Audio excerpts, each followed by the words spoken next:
Apa yang paling berharga bagi seorang remaja? Bukan uang, bukan kepintaran, tetapi harga diri.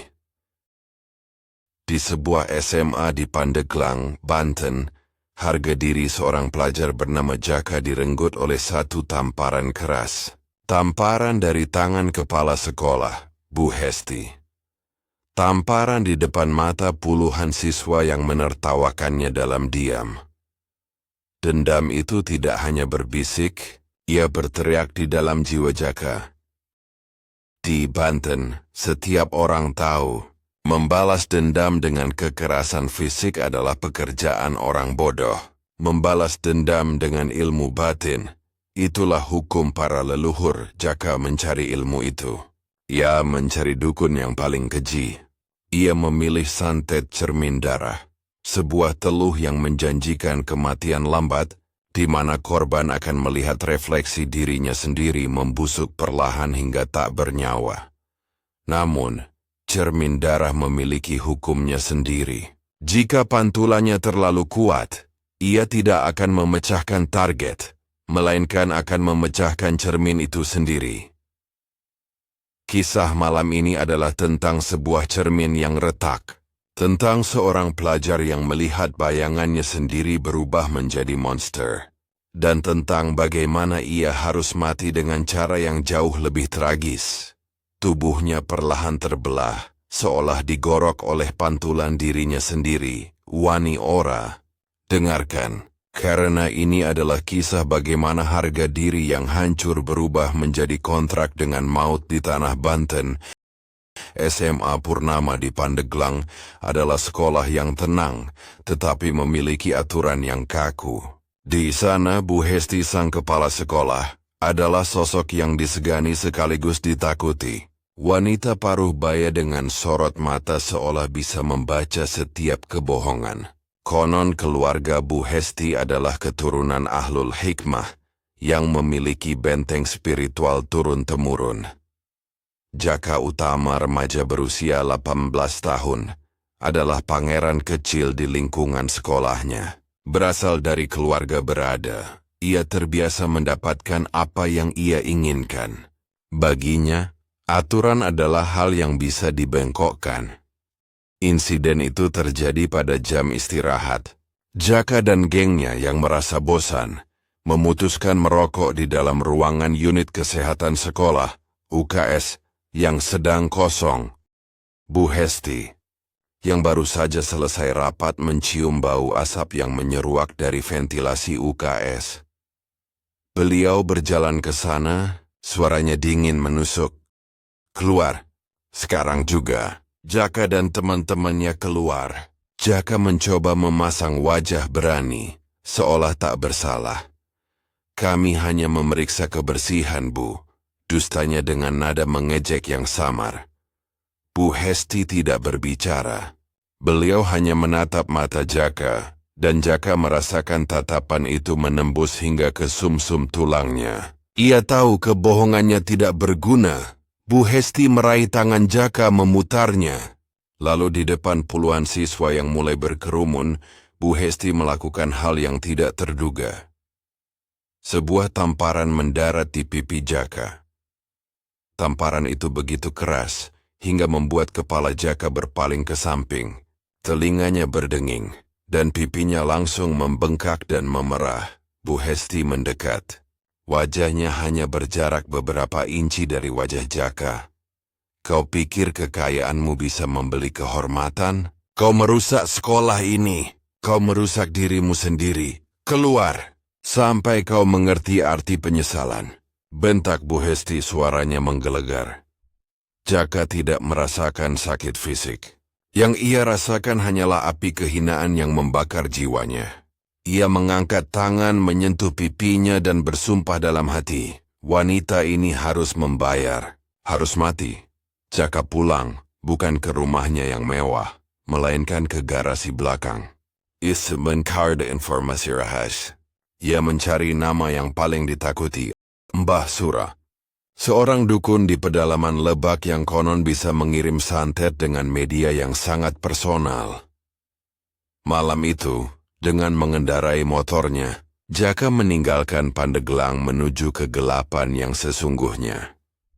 Gubuk Mbah Sura terletak di tengah hutan jati yang sangat sunyi. Udara di sana terasa berat, seperti napas yang tertahan.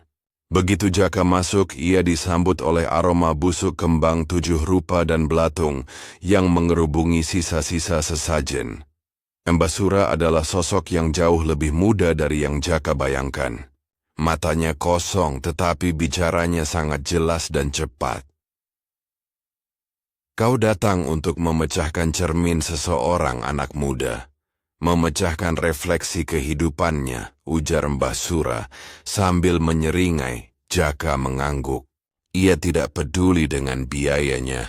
Aku ingin dia melihat dirinya membusuk setiap hari. Sampai dia mati, dan bahkan setelah mati pun dia harus hancur. Mbah Sura menjelaskan ilmu yang akan digunakan. Santet cermin darah atau aji pangilon getih. Yang pertama kali harus disiapkan adalah media target berupa foto Bu Hesti. Kemudian siapkan mahar 10 juta dan sumpah seumur hidup. Dan yang terakhir adalah Jaka harus membawa cermin kuno dan di atasnya ini harus meneteskan darah murni di 7 titik vital, membentuk sebuah pola yang melambangkan dirinya. Mendengar syarat yang dijelaskan oleh Mbah Sura, Jaka segera menyanggupinya kemudian pamit dan akan kembali 3 hari lagi dengan membawa mahar dan persyaratan yang diminta oleh Mbah Sura. Sepulang dari tempatnya Mbah Sura, selama 3 hari Jaka mempersiapkan semua persyaratannya. Sepertinya hatinya sudah mantap ingin menghabisi kepala sekolah yang telah mempermalukannya.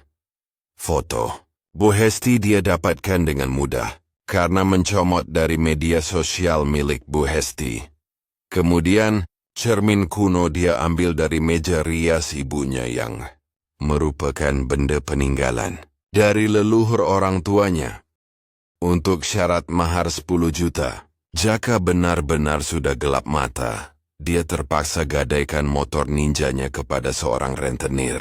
Tidak ada pilihan lain dan Jaka terpaksa melakukannya, karena meskipun dia anak orang kaya tapi pasti akan sulit untuk meminta uang sebesar 10 juta dari orang tuanya untuk hal yang tidak jelas. Tepat 3 hari kemudian pada hari yang telah dijanjikan, selepas Isya Jaka bergegas menemui kembali Mbah Sura di gubuknya. Meskipun cuaca gerimis dan berbekal motor pinjaman dari seorang teman, dia nekat menerobos gelapnya malam di pedalaman Lebak. Sesampainya di sana, Mbah Sura kembali memastikan kepada Jaka, "Apakah engkau yakin akan melakukannya, anak muda?" "Saya yakin, Mbah. Ini soal harga diri saya," jawab Jaka dengan mantap seperti 3 hari yang lalu. "Darahmu, Jaka, adalah tinta yang melukiskan kutukan itu di cermin. Cermin ini akan menjadi perpanjangan jiwa Bu Hesti. Apapun yang terjadi pada cermin akan terjadi pada dirinya.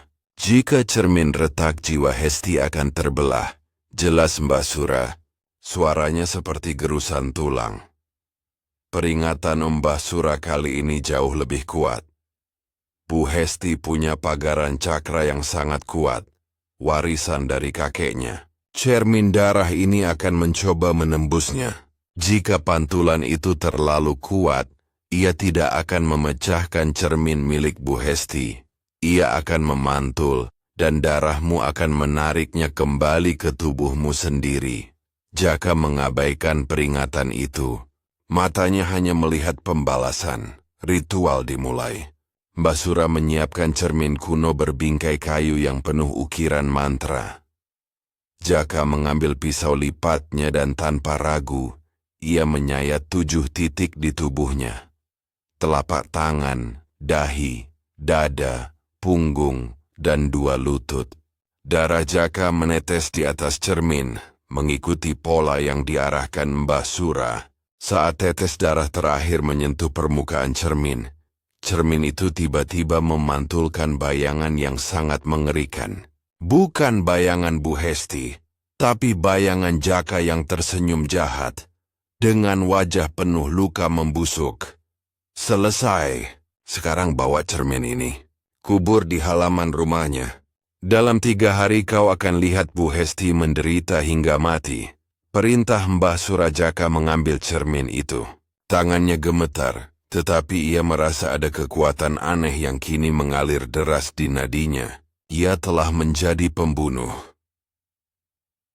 Dengan segala upaya, saat hujan di tengah malam akhirnya Jaka dapat mengubur cermin itu di halaman rumah Bu Hesti.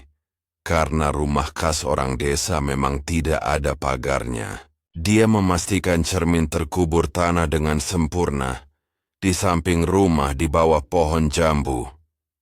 Malam itu Jaka tidak dapat tidur dengan pulas. Hatinya gelisah memikirkan apa yang akan terjadi esok hari. Namun dia merasa puas karena telah menunaikan separuh dari balas dendamnya.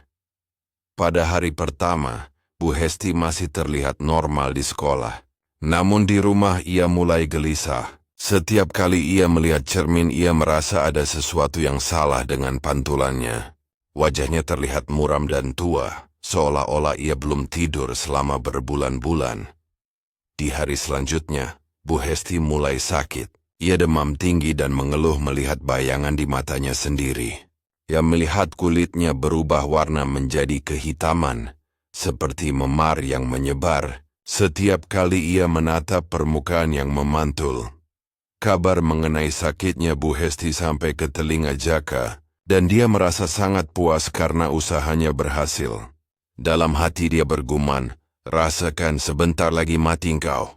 Pada hari itu juga Bu Hesti diantar pulang oleh seorang staf guru karena merasa kepalanya sangat pusing dan pandangannya kabur. Pada hari ketiga, Bu Hesti tidak datang ke sekolah karena kondisinya semakin parah dan hanya berbaring di tempat tidur saja. Dari informasi tetangganya, di beberapa bagian tubuh Bu Hesti terdapat luka, sayatan misterius yang terus mengeluarkan darah hitam. Kabar sakit anehnya Bu Hesti ini membuat gempar warga di sekitar rumah Bu Hesti sehingga memantik pembicaraan orang-orang sekampung dan mereka mulai mengira sakitnya sangat aneh. Mungkin karena guna-guna atau terkena santet. Namun keanehan justru terjadi.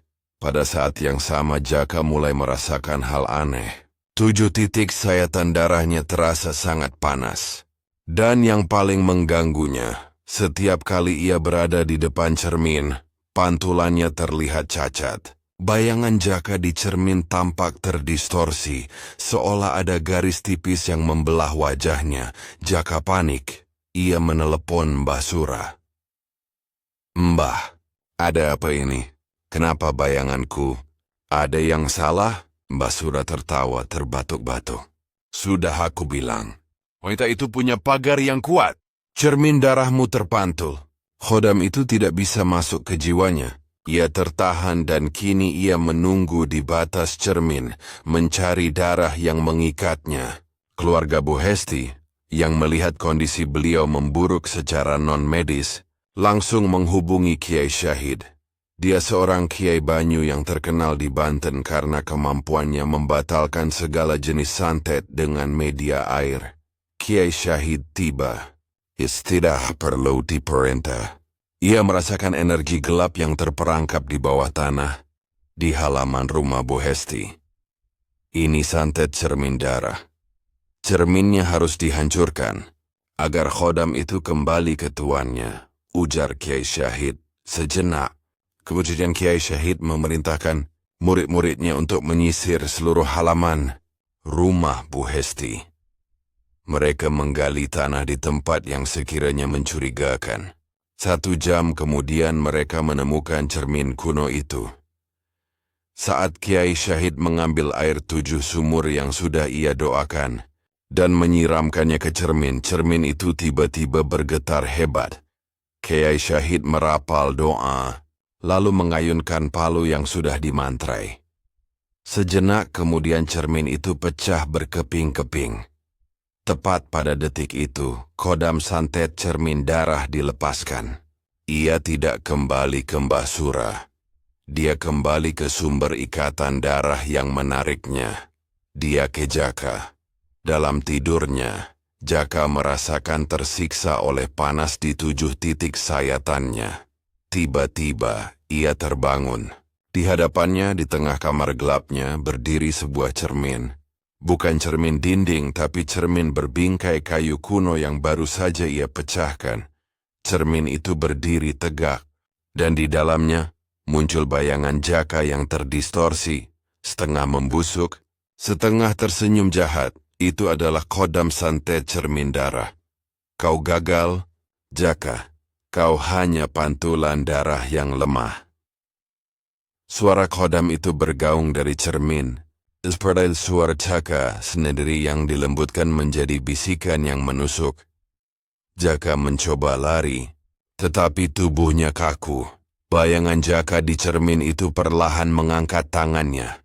Bayangan itu mengambil pecahan kaca besar dari cermin itu sendiri. Dan kemudian, bayangan Jaka di cermin itu mulai menyayat tubuh Jaka yang asli. Bukan kodam itu yang menyentuh Jaka. Hanya bayangannya di cermin yang bergerak. Tetapi di tubuh Jaka yang asli, di dunia nyata, luka-luka mulai muncul.